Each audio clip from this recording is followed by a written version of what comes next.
Pour nous, la résurrection du Christ, ça semble une grande affaire, un mort qui revient à la vie. Parce que dans le fond, nous ne croyons pas tellement que cela soit possible, aujourd'hui en tout cas. Alors que pour le Nouveau Testament, un mort qui revient à la vie n'était pas une chose incroyable. Il y avait Lazare qui est ressuscité, une petite fille dans l'Évangile, et quand Jésus envoie ses disciples en mission, il leur dit « guérissez les malades, ressuscitez les morts, pardonnez les péchés ». Donc je ne crois pas que la résurrection, le passage de la mort à la vie soit en fait la grande nouvelle de la résurrection du Christ. Il y a un autre message théologique qu'il faut trouver là-dedans. Jean en particulier nous donne un indice. Il dit en effet que la mort et la résurrection du Christ passent dans un jardin. Marie d'ailleurs, quand elle voit Jésus, elle le prend pour le jardinier. Quand on parle de jardin dans la Bible, inévitablement on pense au jardin d'Éden. Le jardin d'Éden, c'était le paradis, c'est l'image de ce que nous pouvons vivre quand nous vivons dans la plénitude de la présence de Dieu. C'est le jardin de la félicité, du bonheur, de la paix, de tout ce que nous voudrions avoir en fait.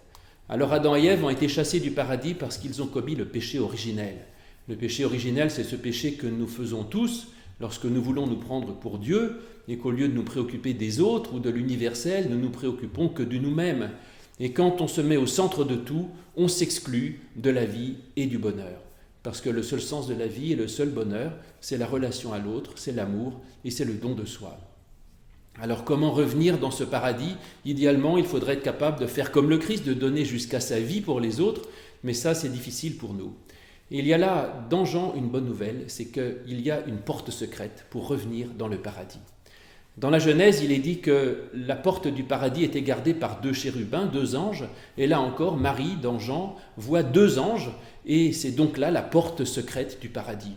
Et ces 2 anges étaient l'un à la tête et l'autre au pied du Christ, et c'est donc le Christ qui est la porte secrète qui nous permet de revenir dans ce paradis perdu.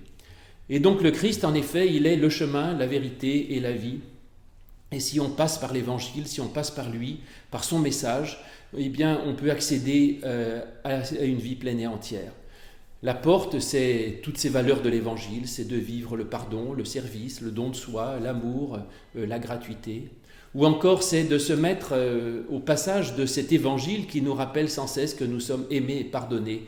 Et si nous croyons cela, alors nous entrons dans le paradis. Et puis par ailleurs, on nous dit que Jésus a été crucifié dans ce jardin. Et donc il y a la croix au centre du jardin. La croix, dans le Nouveau Testament, ça se dit parfois le bois, et le bois, en hébreu, c'est aussi l'arbre, et donc la croix du Christ est aussi l'arbre de vie. Et ainsi, si nous entrons par l'Évangile dans ce jardin qui est le paradis, eh bien nous trouvons au centre le Christ lui-même. Et le Christ est plus que la porte, il est l'arbre de vie. Nous sommes invités donc à entrer dans ce paradis, à nous approcher du Christ, par la prière, par la lecture de la Bible, par le culte, la liturgie ou tout ça.